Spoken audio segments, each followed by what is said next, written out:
이 부회장이 귀가하는 모습은 취재진에 포착됐지만 앞서 오전에 소환되는 모습은 전혀 공개되지 않았습니다. 조국 전 법무부 장관 수사를 계기로 법무부가 만든 형사사건 공개금지 규정에 따라 검찰이 철저하게 비공개로 소환한 건데요. 국민의 알 권리 위축과 깜깜이 수사가 우려된다는 지적도 나옵니다. 홍성욱 기자입니다. 지난 2017년 국정농단 사건 수사 당시 이재용 부회장은 피의자 신분으로 소환 조사를 받았습니다. 수많은 취재진이 기다리던 포토라인 앞에 직접 서서 조사에 임하는 심경을 밝혔습니다. 이번 일로 저희가 좋은 모습을 못 보여드리자 국민들께 정말 송구스럽고 죄송하게 생각하고 있습니다. 하지만 3년 만에 다시 검찰 조사를 받게 된 이 부회장의 소환 모습은 달랐습니다.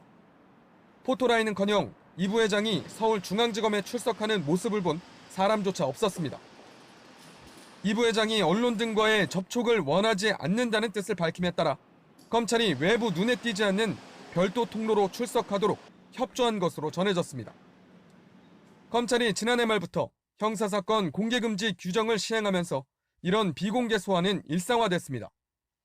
피해자를 포토라인에 세우는 것은 일종의 낙인 효과며 망신주기라는 비판이 제기되면서 공개 소환을 전면 폐지한 겁니다.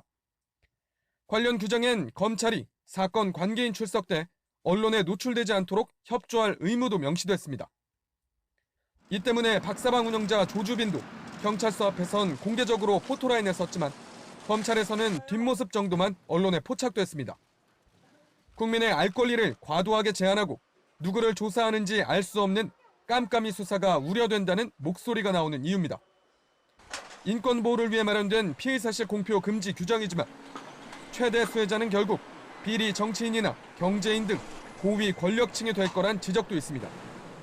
구체적으로 판단을 해서 공보 준칙에 따라서 실제로 포토 라인에 세우지 않거나 아니면 사건 자체를 공개하지 않는데 이런 상황이 계속 되다 보니까 실제로는 돈과 권력이 있는 사람들만 그 혜택을 보는 것은 아니냐.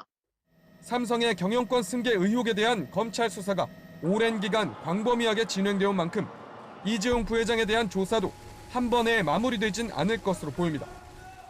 다만 이재용 부회장이 다시 소환되더라도 출석하는 모습이 공개되거나 관련 의혹에 대한 이 부회장의 입장을 직접 듣기는 사실상 어려울 것으로 보입니다.